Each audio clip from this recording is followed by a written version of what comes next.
El Economista, podcast.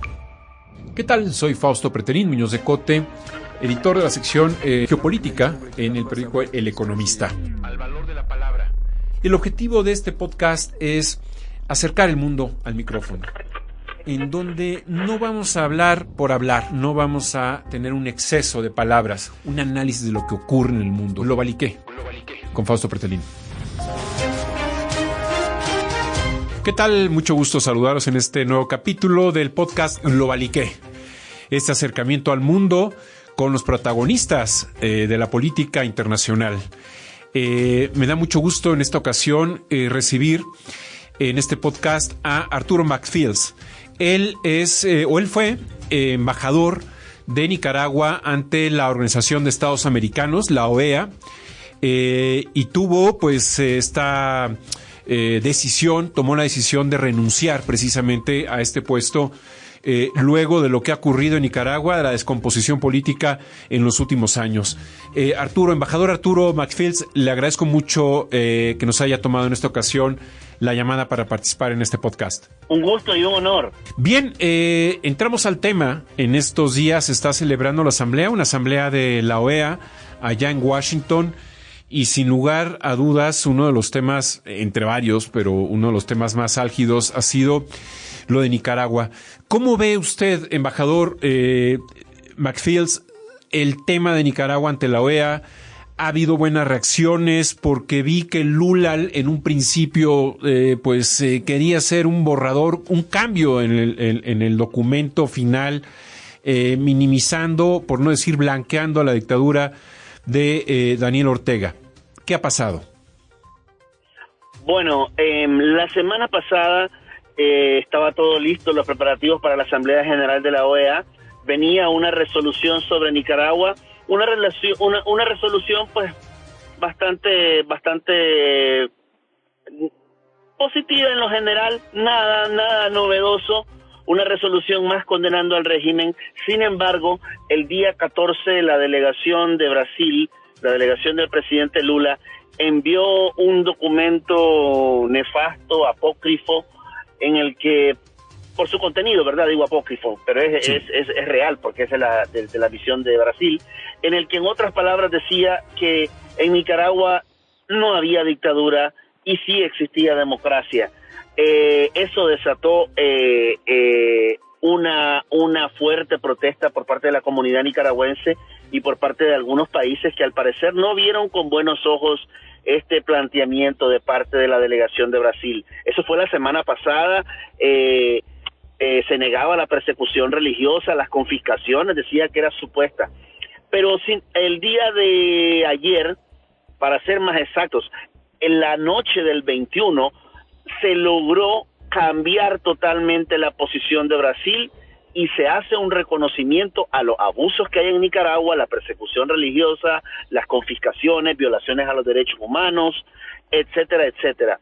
Pero fue un cambio sorpresivo porque no solamente Lula dio un giro de timón sobre la negación en la que había caído, pero también anunció de que va a mediar para la liberación de Monseñor Rolando Álvarez con el dictador de Nicaragua, Daniel Ortega. Ese fue el cambio sorpresivo que dio la delegación de Brasil el día de ayer. Gran parte de este nuevo cambio creo que se debe a liderazgos importantes como el de Estados Unidos y el de Chile, Canadá, y Colombia, creo yo que tuvieron en parte mucho que ver en este cambio, pero también la situación en casa para Brasil no está nada bien. Tienen una oposición bien fuerte en el Parlamento, tienen Congreso y tienen Senado, ¿verdad? En ambos lados Lula no cuenta con el apoyo de este sector. Entonces, presiones en casa, presiones dentro de la OEA, y se le dice, eso no puede ser. Y se vio obligado a dar un giro de timón radical Lula y volver al sentido común. Ya había manifestado Lula hace algunas semanas, recuerdo allá en Pekín, un sesgo alrededor de su política exterior, porque él, si usted recuerda, embajador, allá en Pekín Lula dijo que Pues Estados Unidos, la Unión Europea eran de alguna manera pues también cómplices de la guerra allá en Ucrania, que la estaban alentando. Y él, curiosamente o paradójicamente, se había presentado como un personaje que quiere sentar en la mesa a Rusia y Ucrania para negociar. Y esta equidistancia que uno pensaría que debería de tener un líder para poder hablar sobre paz en este momento tan crítico allá en Europa, pues quemó sus puentes, es decir, cometió ese grave error. Y luego ocurre algo parecido con el tema de Nicaragua, que bueno, pues no sé qué verá o qué haya visto Lula, que todo el continente americano no veamos, que Nicaragua pues es claramente una dictadura, no hay división de poderes, no hay libertad de prensa, no hay competencia entre partidos políticos, está enquistado Ortega en el poder junto con su esposa, y daba esa impresión, esa sensación de que no es lo mismo los Tres Mosqueteros que 20 años después. Es decir, Lula ya está manifestando, no sé si cierta terquedad o cierto sesgo, en este caso a favor de la dictadura. Pero bueno, es una buena noticia. ¿Y usted cómo ve la situación en la OEA, que tanto bien conoce, embajador? Porque desde México se lanzan adjetivos muy duros. Hablo desde Palacio Nacional, hablo del presidente López Obrador. Ha dicho que quiere que desaparezca la OEA, que no tiene la altura moral, la Comisión Interamericana de Derechos Humanos, para darle recomendaciones, por ejemplo, de que ya elimine alguna sección de su conferencia matutina en donde dedica tiempo y recursos del Estado para criticar a los medios de comunicación. ¿Cómo ve usted la salud de la OEA en estos momentos? Bueno, hay tantas cosas que quisiera decirte. Quisiera hablarte de Brasil, quisiera hablarte de México y de la OEA. Vamos a ver si lo logro hacer. Claro que sí. Brasil, su política exterior en este nuevo mandato, en este tercer periodo, ha sido desastrosa. Solo la podría comparar con la política exterior de Andrés Manuel López Obrador. Creo que fundamentalmente Lula en este tercer periodo no está interesado meramente en Brasil, sino en buscar un legado a nivel internacional. Ya ha gobernado Brasil, no es nada nuevo para él. Así que lo que él está buscando ahora es construir un legado, ganar un premio Nobel mediante una gestión magnífica en el tema de Ucrania.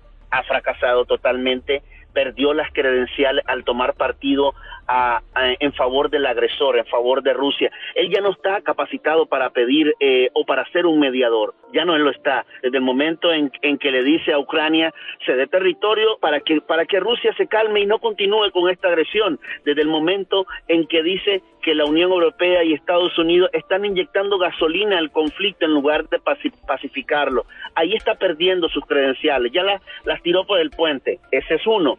Lo otro es en el tema de Cuba, Nicaragua y Venezuela. El señor Lula ha dicho que si Cuba no tuviera bloqueo, Cuba sería la nueva Holanda de América Latina. En cuanto a Nicaragua, ha dicho que si Ortega, ¿por qué si Angela Merkel en Alemania pudo estar 14 años y más, por qué Ortega no puede estar 16? Eso dijo. Y en cuanto a Venezuela, dijo de que los muertos, las desapariciones, los más de 7 millones de exiliados no existen, son solo un problema de narrativa, una historia que ha sido mal contada por parte de fuerzas externas.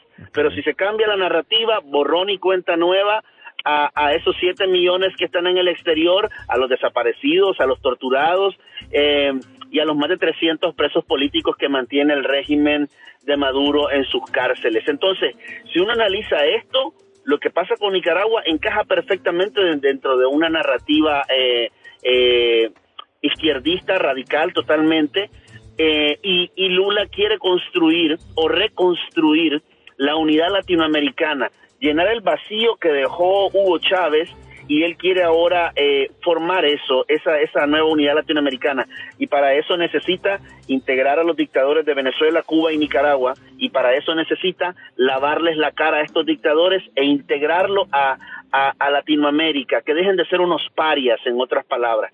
Eso es respecto a Lula. Respecto a la OEA en esencia es lo que sus estados quieren que sea. La correlación de fuerzas en la OEA está básicamente, podría decirse, unas 9 democracias y 23 países que son autoritarios o bien no son simpatizantes de las dictaduras. Algunos no son autoritarios, pero son simpatizantes de dictadura. Es decir, 23 de este lado y 9 de este otro, 32. La OEA son 35 estados, pero las 3 dictaduras ya no cuentan. Nicaragua pues todavía está ahí dentro. Pero dentro de los actores reales que están en el terreno, estos 32, la correlación de fuerza es de 9 a 23. La democracia se está cotizando en este momento a la baja en la OEA, pero yo creo que más adelante esto va a cambiar. Pero la fotografía actual es una OEA debilitada y que ha perdido una voz importante en América Latina debido a que está controlada por un importante sector de autoritarios, de izquierdistas radicales y de simpatizantes de dictaduras. Respecto a México, México ha pasado de criticar a la OEA, a atacar a la OEA, a pedir su desaparición. Pero es extraño que a pesar de esto, México anualmente aporta entre 11 y 12 millones anuales a la OEA, es el cuarto financista de la OEA, y aunque critica, sigue dentro de la OEA. En momentos da la impresión de que López Obrador quisiera destruir la OEA desde adentro. Dice que la OEA es una canción, es una cosa muy fea, repitiendo una canción cubana, ¿verdad? Sí.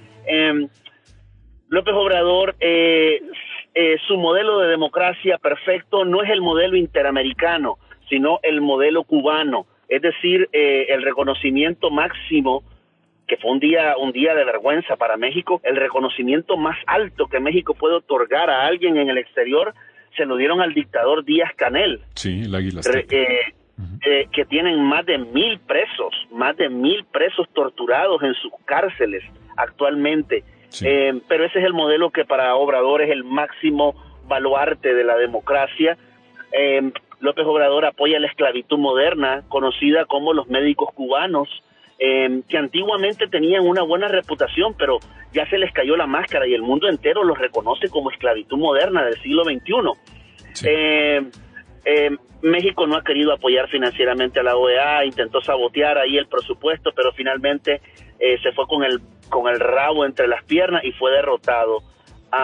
Si puedo decir algo rápidamente sobre López Obrador, él intentó poner un secretario general en la OEA, fracasó.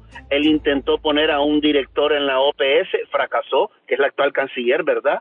Sí. Luego intentó poner a un director en el Banco Interamericano de Desarrollo y también fracasó. Entonces, la política de exterior de AMLO dentro y fuera de la OEA ha estado marcada por actitudes vergonzosas, pero que afortunadamente han fracasado. Sí, yo creo que en parte de lo que usted comenta, embajador, es porque la política exterior del actual gobierno mexicano pues prácticamente está desaparecida y eso se toma mucho en cuenta en el exterior. No se le puede brindar apoyo a funcionarios mexicanos para que estén al frente de instituciones o mecanismos internacionales importantes. Ha dicho algo, bastantes temas interesantes en esta última intervención. Uno de ellos es el debilitamiento de la OEA. ¿Usted cree que pueda o haya intenciones de esta izquierda radical en América Latina, por ejemplo, de empujar, no sé si al Grupo de Puebla, no sé si reviviendo UNASUR, no sé, algunos otros mecanismos para que de alguna forma en algún momento dado le den un golpe a la OEA? La OEA actualmente está en un tiempo de vacas flacas, pero esta es solo la fotografía actual. La OEA sigue siendo la organización más antigua del mundo, de países más antigua del mundo, sigue siendo, si nos remontamos a sus orígenes, ¿verdad? Sí. Es la organización más antigua del mundo, tiene un presupuesto de $92 millones, tiene una sede, tiene un presupuesto, tiene una visión y una misión. O sea, tiene peso y tiene pesos. La CELAC, el Grupo de Puebla, el Foro de Sao Paulo, la UNASUR, son organismos que no cuentan con un presupuesto de $92 millones, pero que tampoco cuentan con una hoja de ruta clara. Están sustentados no por principios y valores, sino por ideología y pasiones radicales. Entonces, a la hora de querer construir algo y darle un golpe de timón a la OEA, no cuentan con los recursos, solo cuentan con emociones, con sentimientos ideológicos, con historias de Fidel Castro, que siempre fue un enemigo de la OEA, que la bautizó como el Ministerio de las Colonias de Estados Unidos. Pero en la práctica, aunque la OEA esté debilitada en este momento, esa es la fotografía actual.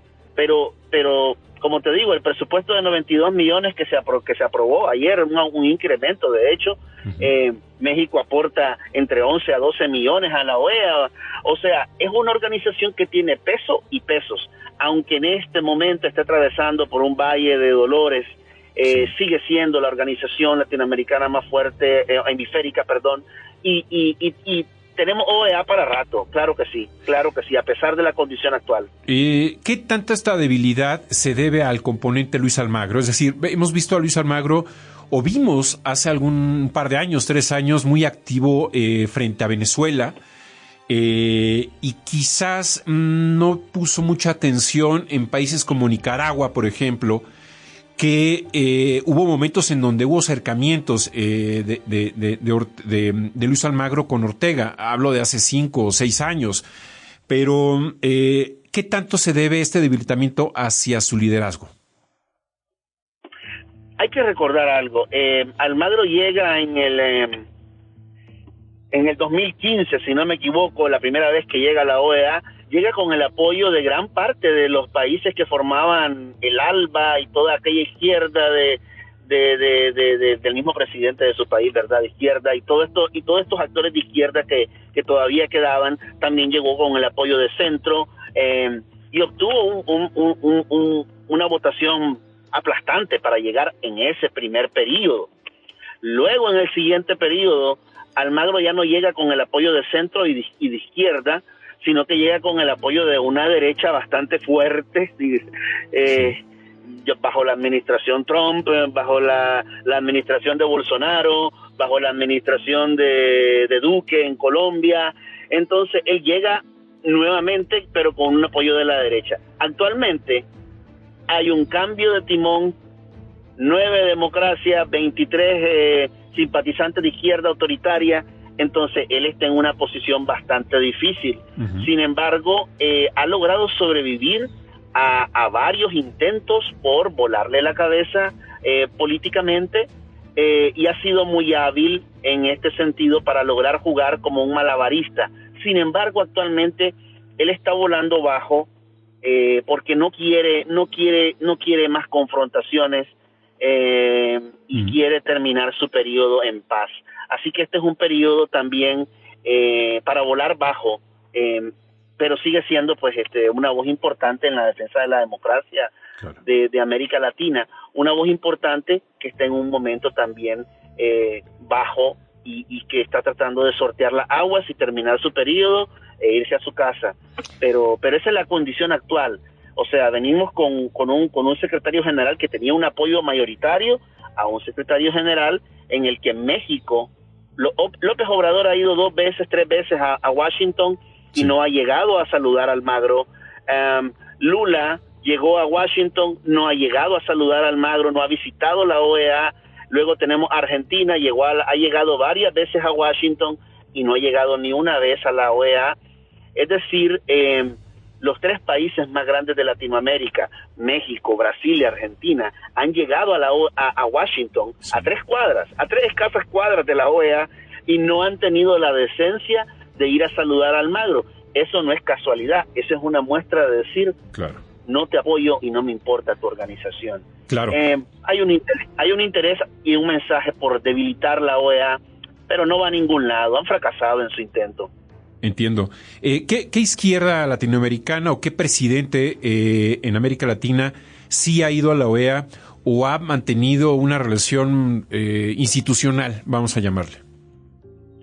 Bueno, en este año vimos cómo el presidente Petro, exguerrillero, con todas las credenciales izquierdistas, admirador de Cuba y todo lo demás, llegó hasta la OEA.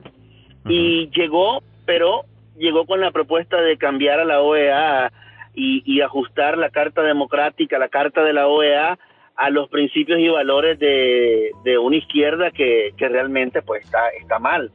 pero él todavía sigue creyendo en la OEA, también por razones personales, porque en algún momento necesitó de la CIDH, de la OEA. Entonces él sigue creyendo en la OEA y es el primer izquierdista que en este año visita la OEA, ¿verdad?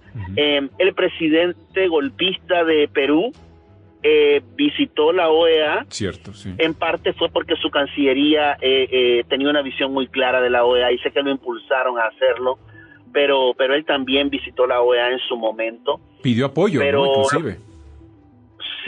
Sí, pero los tres grandes, los tres pesos pesados, Brasil, México, Argentina, le dieron un portazo en la cara a Almagro y a la organización, porque llegaron a Washington, llegaron a la Casa Blanca, pero evitaron ir a la Casa de las Américas. Esos son mensajes que en diplomacia son bien fuertes, La izquierda latinoamericana siente un profundo desprecio por la OEA, por el sistema interamericano y por lo que esto representa. El único presidente que salva la cara de la izquierda latinoamericana se llama Boric en Chile. Así es. Que ha sido un presidente que con sus virtudes y defectos ha tenido un invariable compromiso con el tema de los derechos humanos en Nicaragua y en Venezuela. Lo hemos visto, no ha tenido miedo de decirle a López Obrador en su cara y en su casa que la democracia y los derechos humanos trascienden las ideologías. Los derechos humanos son derechos de los humanos, no pueden estar por debajo de la ideología. Y eso para mí es un acto de valentía insoslayable. Entiendo. Hablando de Nicaragua, embajador, ¿hasta dónde va a llegar Ortega y su esposa en esta dictadura que se ha profundizado? Hemos visto a Venezuela, sí, que han salido entre 6 y 7 millones de personas del país a lo largo de los últimos años. En Nicaragua, ¿cómo está la expectativa, la esperanza o no hay esperanza? ¿Qué pasa con Nicaragua? Bueno, mientras en Venezuela 7.2 millones de personas han tenido que dejar el país, en Nicaragua, que es un país muchísimo más pequeño, en los últimos 5 años, un 9% de la población ha tenido que salir del país porque saben que Nicaragua no va a ningún lado actualmente. Ortega cada día se radicaliza más, encarcela sacerdotes, obispos, ha confiscado a la iglesia, yo he sido confiscado junto a otros 94. Es una situación lamentable, pero creo que Ortega, su apuesta fundamental es mantener una relación parasitaria con Rusia y con China, y de esa forma sortear la agua de estos tiempos difíciles. Creo que también se aprovecha un poco de que la situación ahorita en la región, no hay un liderazgo muy fuerte que lo presione, entonces Ortega se aprovecha de eso y avanza en su deriva autoritaria hasta que alguien le ponga freno, y hasta el momento no se le ha puesto el freno necesario, y seguirá avanzando en esa deriva. Vamos a ver qué pasa después de las elecciones en Estados Unidos. Lula, ¿usted cree que Lula pueda negociar la liberación de un sacerdote allá en Nicaragua? Lo miro difícil, pero no imposible. Ajá. ¿Por qué digo esto? Porque Ortega ni siquiera llegó a la toma de posesión de Lula. No llegó. Entonces eso es un termómetro que te indica cómo están las relaciones. Ajá. Lo otro es que Ortega lleva 5 años atrincherado en el búnker de Managua. Ortega no sale a ningún país del mundo desde hace 5 años. Solo visita 2 países, La Habana y Caracas. Claro. Cuba y Venezuela, en esencia. Entonces, la relación con Lula era buenísima en su primer y segundo periodo, pero hay que recordar que eso fue antes de que Ortega empezara a matar gente, como lo hizo en 2018. Entonces son 2 momentos diferentes. Ahorita Ortega es un paria a nivel latinoamericano y nadie quiere acercarse a él. Solo para que tengas una idea, ningún presidente legítimo, demócrata, ha visitado Nicaragua en los últimos 5 años. Ninguno. Ni siquiera presidentes que han perdido la brújula como Lula o como Obrador, ninguno ha visitado Nicaragua. Claro. Nicaragua solo es visitada por las dictaduras de Cuba y Venezuela, y recientemente el tirano teócrata de Irán hizo una visita por Nicaragua. Ya no más. Nadie más visita a Nicaragua. Delegaciones de Rusia, pero desde el hemisferio, de nuestra región, de nuestra zona común, nadie visita a Nicaragua. Ortega está en un aislamiento total y no sale de Nicaragua porque tiene temor de que lo arresten en cualquier lugar y en cualquier momento. Claro. La relación con Lula fue buena, pero en este momento Ortega no confía ni en su sombra. Sí. ¿Qué porcentaje de la población nicaragüense ha salido del país a raíz precisamente de este endurecimiento de la dictadura? Como te decía, un 9% de la población. 9%. Lo que pasa es que somos un país pequeño y no somos Venezuela. Venezuela ha salido 7.2 millones de personas. Eso es un montón. Sí, casi una tercera parte. Cuando vos miras Nicaragua chiquitita, somos un país que tenemos casi 7 millones de habitantes. Somos un país pequeño. Sí. Entonces, pero el hecho de que 9% de la población en 5 años abandone un país, eso es una catástrofe. Y lo más lamentable es que es una población joven, una población económicamente activa, por decirlo así, en cuanto a que tienen capacidades para aportar, mentes brillantes, gente con futuro, está dejando el país. Entonces los que pueden lo dejan el país, y eso afecta ahorita, pero también en un futuro va a afectar porque estás dejando ir al alma y motor de tu país, y eventualmente eso va a pasar una factura muy dura a mi país. Es lamentable, es muy grave la situación de América Latina. Centroamérica, vemos a Bukele en El Salvador, un poco con un perfil autoritario. Vemos a Yamatei en Guatemala censurando y llevando a la cárcel a directores de periódicos.